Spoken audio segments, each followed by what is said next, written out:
Il bango na télé non to vanda na bango te donc voilà donc diabolisation elle est trop ndenge mo pe na musique yo éviter que maison mère za na 12 nanga na maison mère nanya ebi ko triquer ko leka nous avons na parole na ebi ndenge fonctionnera donc to kota na biso na kata ba détail wana te ngana ko manquer les rois de la forêt pour ceux qui na manquer ata maman abotanga azongisanga moto aba héritier ndé faire le bananze moni mo tala si masonga moto. C'est sur le moment parce qu'on dirait qu'il y a un step by step, c'est-à-dire que aux visa, au tien les réseaux sociaux, ils ont énervé bango. Au côté au répété à Liboso, au tien on a les réseaux sociaux, ils ont répété et puis il y a un plein. Ils ont payé bango kanda. Au bandi balance, on a moni balance ngabi oui ça y est il va jouer. Mais pourquoi avoir balancé toutes ces images comme ça choquait quelque part? 15 et bayamba biso na aéroport, on a plus de 500 personnes à l'aéroport. Ndenge musique est à kala, ils ont sauté. Tous qui visa Schengen, toki na bango, tozongi na bango, to répété 2 fois sur Paris. Oh et Salama, n'a été il y a combien des années passé? Parce que on peut au Betty dans l'Olympia, tu as la balance dans l'Olympia. Na sala balance dans l'Olympia. Et il y a motuya au moni souvenir dans les années. Quand je pense à Paris, n'est pas comment il banda. Ah et ça l'a bien. Et ça et kokara déjà pour nanga. Et au Lekasiko nyonso wana nangana beta concert à guichet fermé. On a vendu tous les billets. Donc ce coup ba kotara na site ya Fnac na Olympia ba mona ke ba billet place ezara sauté. Il paraît au kitaki en 15 €. Et ça Olympia ezana ba place nyonso ekokanité. Ils ont la place ici aux ba place debout, na ba place assise, ba place assise aux ba ndé ba place orchestre, ba place dans ba combo et ba place msone arati na ba 100 et quelques euros. Ba place aux 45 € où ils ont debout les bosso, ils ont 600 places. Et Yangona, David Monceau, à Kitsara, on a 15 €. Donc, la place, on a 47 €, 63 €, 75 €, 100 €. Tu es fier de tout ce que. Donc voilà. Namone ke bande ko balinginga. Même à 15 €, mais ko somba ba billet nyonso aussi ça ba billet tout et zo laksa que Congolais a lingara ndeko nae malgré ennemi à Congolais à Congolais. Donc voilà. Pays à conflit, pays. On a autre organisme autre le bawa. Tout l'ingana tena ite so tozo wela. Te po Congo za nation sifu za bongo. Na vanda ina tali na po Congolais za la Congolais. Il faut za la bongo. Na lembi. Okomona mutazo kosilo makambu, a commission pa solo. Tala ba Belge. Banda bazala ba Belge style. Ba anglais, banda bazala ba anglais. Ba américain, banda bazala ba américain. Biso tozari ba Congolais, ba Zaïrois. Mais quels sont, eu égard à tout ce qui s'est passé au Betty par-ci par-là, quelles sont les chansons qui sont réclamées au Yomoro? Liboso, tantôt à la TV, bandi bandolo Liboso. Album héritier, on est simbité. Faux album. KBM te simbi. Ezaki esengo pona nga obi nandeni. Nga na famille na biso to na ba richité. Et na ba famille musu to ndo tala bango ta mususu na famille mobimba mutuka moko mutabonga. Mais mutu ana bonga na bongisa bande ko neto atinda bango ba poto, ame bango ba voyage, banini voilà. Donc tant na mutu moko ya mbongo déjà na famille na so BM, ayeba ko bongisa bande. C'est normal, il faut benda bande. Abendi bande ko ne siko après wana o mona que ba musu ba ATBM na DDD. Côté bino bozalaka. Na yo zala côté mo na ba Denis Kissessa par rapport à l'honorabilité. Merci. Et après wana a Betifo. A Betifo ezaki nzembo na risque ko yemba na sister nanga akoya PR moko sœur nanga et na mona relo mona na invita bomba ko accompagner na concert moko et tombayaka na baka yotikala parce que à l'accent ouais na ina et à l'accent pena yebi na mona que un moto ngato sama na biso baninga na mamusu ba réclamera trop bana ina ba trop na rigueur bon baninga makambo za la conservatoire baninga mamna bon et puis okima yo apo azape na ba idée na derrière la tête si a okima nga me ngonga azo servir nga eza bénéfique pour nanga et na ebike comme nga pe na kima le roi de la forêt na tamoko to na moneki koki yepe kokoka est-ce que nga faut na za na motema comprendre que yé pas na ba posa bon au moins tant na zo ke liboso ai na posa tamso za na talent bien roba bien. Mais les autres comme na posa dans nda quoi bien carabin le bien vous en a posa que y pas en charge la famille à bota voilà donc il faut tout comprendre rabaninga par rapport à ba étape au viso comme là non na obo que la réalité à vie et NL bah pour ça nous il y a 2009 ils avaient pour ça les lotés mystique on a vu 2000 les amis qui pour ça n'a pas été belé na sima donc voilà donc yango on a numéro koloba plus sur yango et quelles sont les chansons parce que voilà tant que to longwe na abetifo et kangaki te mettre tété kabwa kabwe au moins que ba ko découvrir ba tout en noir j'aime mon mari tout en noir. Moi j'aime la chanson dans laquelle Willy oh yembela Zephi Yangwana j'aime mon mari. Voilà, j'aime. Avec Diego. Na Diego Milito. Wow. Ça c'est vraiment monter ba stratégie et ça histoire il y a moi si mora limi mobali. Aidaki mobali nae mais tant mobali akomi ko fungwa vije fungwa mi bandeka mobali bakomi ko kimisa mobali bakomi meme loin pour azana moi cité babi moi suis abongi na hote yo bongi na basi mususu.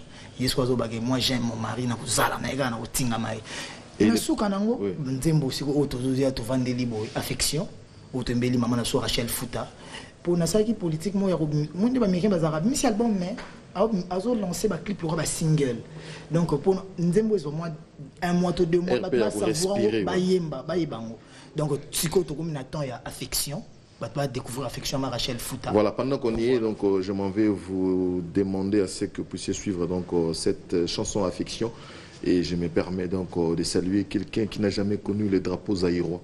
Il s'agit bien sûr de Ted Ten. De retour sur ce plateau, amis téléspectateurs, il y a mon réalisateur qui a vendu la mèche. N'empêche, je me permets aussi de dédier cette chanson à Adolphe Pinto Mouteba Chilamouina qui sans nul doute nous suit, et total respect à Okito Panda Chala, Mario Katangala, Ndegona Hervé Katangala, nous vous saluons. Alors, héritier Wata toujours dans les cambo et auto défrayé chronique à niveau moins saranate donc bon, ne bat pas le exagéré mais il y a un mois, il y a un peu de Neymar. Quoi. Donc, il va venir à Paris, il va venir à Oyate. Donc, il va jouer, il ne va pas jouer, il va jouer, il ne va pas jouer. Et là, je peux l'appeler échec, quoi. Le fait qu'il n'ait pas joué. Et ça, comment est-ce que tu as surmonté ça? Ben voilà, il y a d'autres qui diront que c'est un échec, d'autres diront que c'est une victoire. Pourquoi? Parce que on a sur le plan échec parce que musique est bêtité. On ne peut pas se voiler la face. Ouais. Musique est bêtité. Objectif est ça que musique est bêtité. Mais surtout qu'on a pas dit réussite. Et réussite pourquoi? On a tangagi les bossons na numéraki. Qu'on soit visa Schengen parce que ba peso visa ça veut dire qu'il va reconnaître que bêta. Na poto. Pour viser ou tarapoto. Et merci vraiment à Papa Fantomas, Kota Zotala, à tout seigneur, tout honneur, Nzambazong sur le belé. Donc 0-0 Papa Fantomas, Tozu visa, Toké, Tokomi. Bah, il y a un bon aéroport, Bato Poto. Parce que, et là, au moins, le gars, Bato Poto, il y a une musique sautée. Mais bah, on va un aéroport. Et belé plus de 500 personnes, il y a un babiso, mission, il y a Balati Bati, Basali Bati Shop, Nambo, on a bon. Répétition à Liboso, plus de 600 personnes. Répétition à Mibalé, plus de 600 personnes. Balance. Et concernant les bétamaté, les bas comprennent. Les bétamaté n'a raison. Tellement que Bazelara qui est bétaté. Bazelara préfère annuler.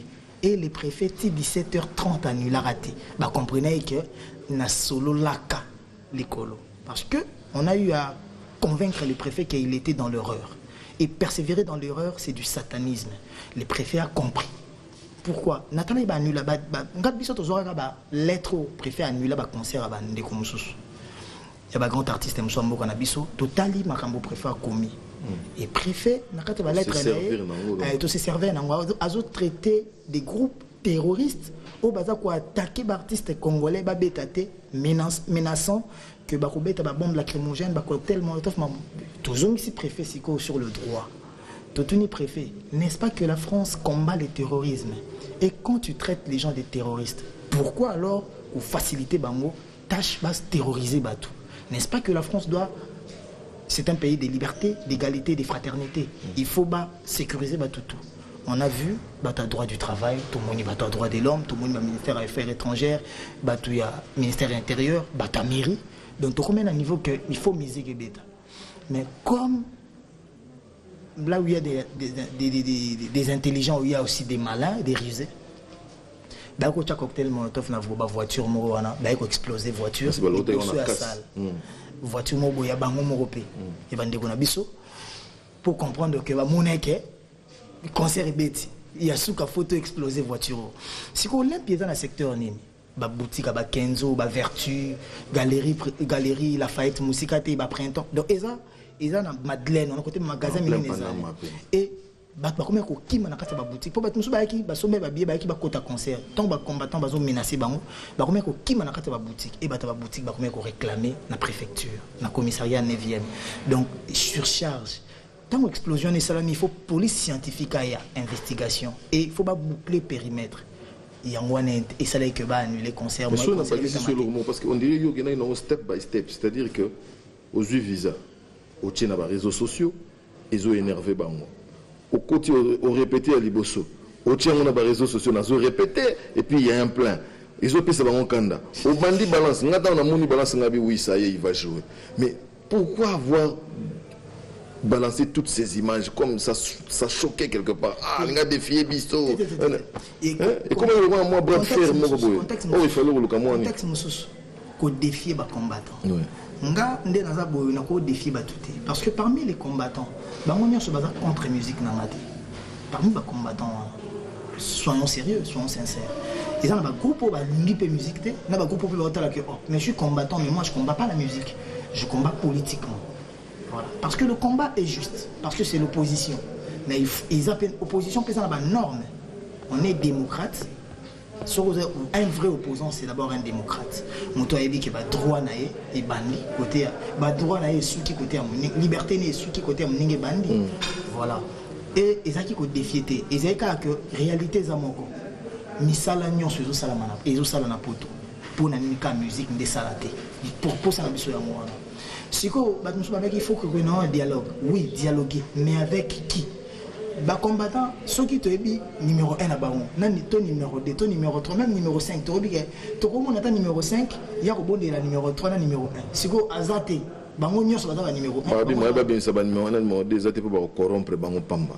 Ça c'était la version que j'avais écoutée. Voilà. Siko yango wana omona que ba combat bongo na yebité ceux qui sont dans le monde même dans l'Afrique du Sud ba combattant au ba betama ko leka Mandela baza au ba kufa kutu pe bazali mais Mandela est numéro 1 ANC Mandela donc il faut se structurer pour makambo pe za la rade mais bino pe de votre côté s'il faut koloba bon se structurer pe bino ba musicien il faut que vous ayez aussi des gens on sent qu'il y a une animosité, une antipathie entre vous. Et moi, par exemple, j'en souffre. Au monde, ah non. Le nœud du problème, il n'y en a pas. Rien. Avec Fali, c'est à peine que vous adressez la parole. Mais oui, il faut qu'on se le dise. Il y a un semblant, excusez-moi de le dire de la sorte, il y a un semblant d'organisation pour nous attaquer. Tant que vous a dispersé, comment est-ce que vous avez déjà ceux qui signaux na émission peut-être autant il y a deux personnes. LBG, autant il y a Fali Poupa. Ceux qui déjà n'appellent ça va signer moi dans la problème là-bas. Ce sont des grands artistes. Donc surtout total là, c'est pas le même calibre, mais mon nom taïbi ko ça et naïbi ko respecter mutuna et mingi autozoa tant que solati tout se comprennate mais autozoa tant moi 10 minutes au sola je pense que ba comprena o ngana za vous allez bo sola c'est bo sola na l'école sans témoin on comprendre que bien en moyen sans témoin moyen au moni na kibomoto tozaka na okabiso j'ai aimé j'ai appris que je sentais coupé j'ai aimé na que vous avez assisté Fabregas voilà c'est ça c'est dont on a besoin pour notre musique ça fait plus de 4 ans na mon appel LBJT na monaki ka lobby voilà na belele na kombo na ndako bengaye tango aye na mona ki etenga na ndako so na ndako ngaba photo na bato to na zongi bona munya pesa Fabregas awo yamba Fabregas tango maestro na biso tango so baluka abelinga na kombo mo ndo bela na kala tango abelinga na kombo na comprendre que c'est ça na kombo na bele yango ndete makambo to koza la bien mais ceux qui LBJ lekinga akolekanga kaka ta salinde nyos mais tout ça na biso ka bien ce qui m'appelle entre nous Bill Gates na patron Coca-Cola bakozana na bango mais mon amtada niveau mbongo na. Mais qu'est-ce qui s'est passé avec ton vieux bon pas traité de tous les noms que non abanga batuté vient aye na boîte. Il paraît qu'au truc les matchs, à chaque chanson. Mais oui, ce qui se raconte, et puis on voit une mauvaise image de toi. Quand j'ai dit non, j'ai pas le temps de faire ça. Déjà, le monde, ils ont un mensonge. Pour preuve, on a qui Olympia, on a Baba qui a un honorable Zoé Kabila, on a da Jeannette. Ba kondiambo kana biso o ngana moyibi bango na télé. Non to vanda na bango télé. Donc voilà. Donc diabolisation et l'équipe trop. Ndenge mo pe na musique. Yo éviter que maison mère na 12. Ah 12 na. Nanga na maison mère. Nanya yebi ko triquer ko leka.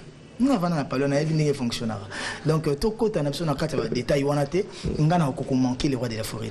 Pour ceux qui n'a manqué ata maman abotanga azongi sanga moto aba héritier. Nde faire le bananze moné mo tala sima zonga moto. Voilà. Et na quoi ça la montée.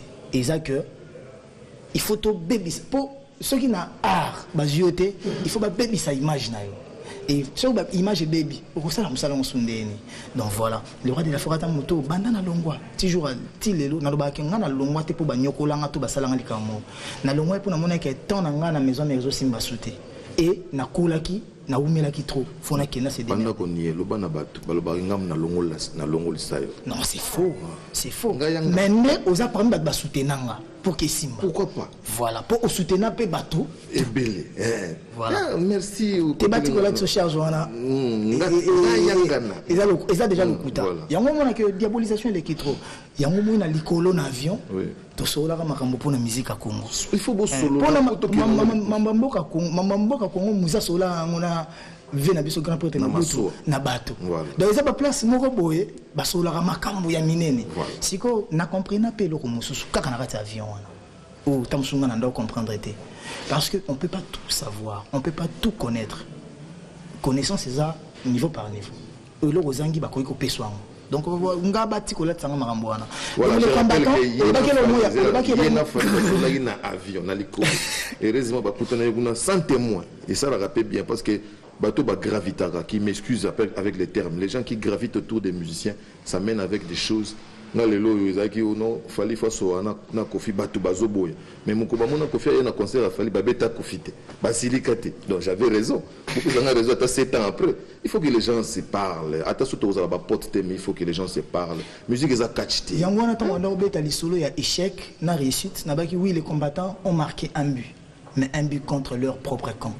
Et puis pourquoi? Parce qu'ils ont marqué un but contre la musique congolaise, contre la culture congolaise. Bazo Boumara à Congo. Boumara congolais. Yebisanga na plus de 40 personnes dans un groupe. C'est tout fonctionner tout vivre en déni. N'est-ce pas que ma famille belé bazola lanzala. Ba combattant côté na batala kawana. Ba famille belé dépendant de la musique. Bazonga. Bazur que ça fabrique. Bazur que ça gagne pour te handicap ndengolo baki. Bazur que ça fait Richard d'épaule. Chief Nabiso. Bazur que c'est le roi de la forêt. Ba famille comme ils dépendent. Ceux qui comme musicien attendent soit les sa famille na. Ceux qui se biso tout au la linzala. Donc la famille n'a pas tout la linzala. Plus de 500 familles, plus de 1000 familles, plus de 2000 familles la linzala. N'est-ce pas que combat n'a pas besoin de la Congolais. La famille ont la linzala. Ils ont même fêté tant yo betité ba fêté ba ke bazo ka musique à Congo ba kebin. Voilà toutes les erreurs. Tant on a la betité wana. Ba fêté te ke ba ke côté mo ka musique, te ba ke concert. Il y a ba orchestre esco il y a ba musicien au ba vendre na poto siko. Wana ba vient na Jordan Kusa ba zo beta na tapis rouge ba ke siko ko fêté kuna. Vous comprenez que est-ce que bazo boya musique to bazo boya bato. Voilà poto beta musique na poto bisopé beaucoup na kila na vana na poto na bon orchestre na kina vana na poto wana ba tika na beta. Maintenant c'est très bien, c'est ce que j'ai compris c'est par rapport au calibre. Au calibre bato ba ko silika mais ba comprendre on dengwana, c'est-à-dire ceux qui peuvent jouer, ceux qui n'ont pas le calibre au bisotoyebi. Je cherche pas à nommer ces gens de calibre mais c'est un peu ça.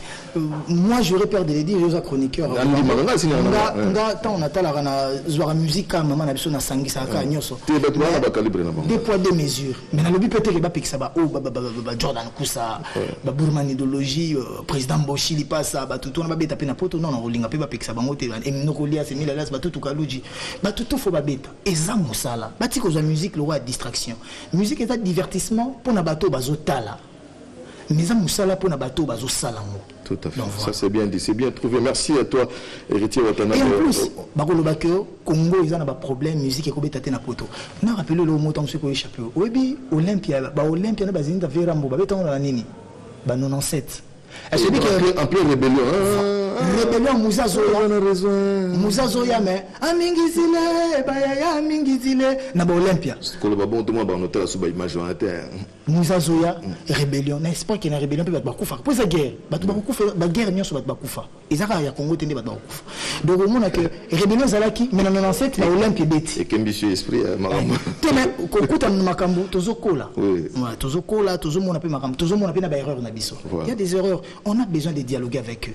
Mais comment les faire? Merci Héritier Watanabe, nous allons souffler en musique tout en saluant JR et Yobi Mpoke, MPOKE, mon ami, je te salue. Bien des bonnes choses à ML Ngouli, top des tops, ADP, je te salue aussi, encore une fois. Des dépenses. Voilà, bien des bonnes choses à Maître Kazi, la bonhomie dans les sangs. Hein, son éminence, voilà, son péché mignon. Voilà, nous allons souffler en musique et puis nous allons saluer aussi l'entrée de notre dame qui est là, qui va bien sûr essayer de nous faire un petit rien. Et Docteur Régis Desbottes, je te salue. On souffle la musique et on se retrouve juste. Voilà, amis téléspectateurs, de retour sur ce plateau après bien sûr cette très belle chanson dans laquelle on a immortalisé l'épouse de notre Ted Tendai. Et je vous rappelle que nous sommes avec Héritier Watanabe, l'homme de Retirada. 9 mois après, l'album continue toujours à s'effrayer son bonhomme du chemin. Il y a des concerts par-ci par-là. Ça présage que c'est quand même une bonne chose. Je me permets donc de saluer Charlie Mobutu qui nous suit. Donc il est là quelque part. Encore une fois, total respect au Kito Panda Chala. Mastananga Pichen Matalatala Matous. Je te salue aussi. Et nous avons le grand plaisir de recevoir une dame qui est intervenue aussi dans cet album Retirada. Jacqueline. Jack Love. Jack Love, wow. Comment ça va? Ça va bien, merci. Toi, par rapport à la prestation. Bon, on a plus de ma félicitation et ma remarque les enratés. Et sincèrement, quelles sont les remarques qu'on t'a fait? Naïm Sousou, puis tout ça. Kozala, présence scénique et tout. Tout le monde est en conservatoire. C'est comme si Nami qui ici, c'est-à-dire que si vous avez au sein de l'émission de musique, il va avoir BBC diplôme. Il faut ça un grand genre journalistique. Il en est de même aussi, c'est-à-dire qu'il faut mettre la symphonie. Je ne mens pas. Si vous avez une musique typique, c'est comme si au Mikitisi, c'est le cas aussi avec. Non, pas du tout, c'est pas le cas. Déjà, les teams, tu travailleras typiquement. Sur lundi, la musique, ils ont un mélange avec style. Tout ça, là, moi, métissage, et on a une facilité aussi de retrouver. C'est vrai que j'apprends aussi la rumba. Ah voilà, donc au moins, oui, j'apprends. C'est pas vraiment ta tasse d'été, comme on dit. Il y a un style, registre la salle à Nyon, ça pas rumba. J'ai tout fait sauf la rumba. Les classiques, bazouk, blues, tout ça, sauf la rumba. Donc la rumba, non, on ne pas. Tu es dans un milieu qui drague à volonté, donc aux hommes, en tout cas, on essaye d'avoir le deux pieds sur terre et tout, avec les conseils.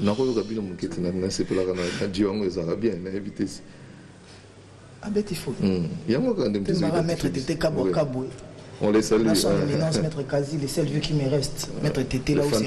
Les fantômas. Ma confiance. Amour comme pesangai, oh maman m'a pesaka, namana bandanaye, soki pe souffrance leki, motema sedaka facile, ou bien aller pas la facilité que sous la difficulté. Tété nangaye, motema zebenetero, izamo sunyezuka kape potae. Ata kuzela yosoki balingi babomaye, batikela kaito, alobata ne fus kemo. Namutemo la pipa mobola ya bolingo mokola liwa na ngai otikeli nga toteo sala ozonga ye na kokachwa Jackie namuna yo amour amour amour amour amour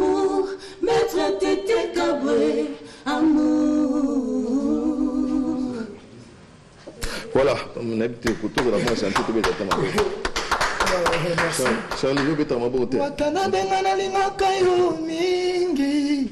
Soki okomi agenu ngai mapapu na yo namema kobisika nyonso kolinga ofutanga te ezala gratuit par l'amour mama pekisanga na bomwana nalinga te yo nobokisinga mibekwa mama nanga Konsi na pesio na bolingo nango zalazala Rachel Futa Mamote dinyo zala Nalingi ozala Nalingi ozala Nalingi ozala Rachel Futa affection toujours là parce que Nicolo toi ce qu'on attend voilà et ça les bisous vraiment Monia Kotazali Maboko Bank l'homme le plus bon.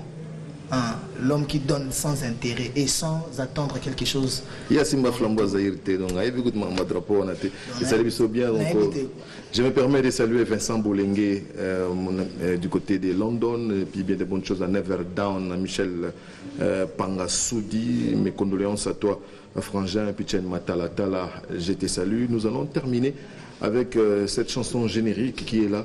C'est un peu le petit couac dans cet album, hein, parce que par la critique, non, générique. Si, dans Bibalobi, ceux qui toujours remarqué la critique, trop avancé.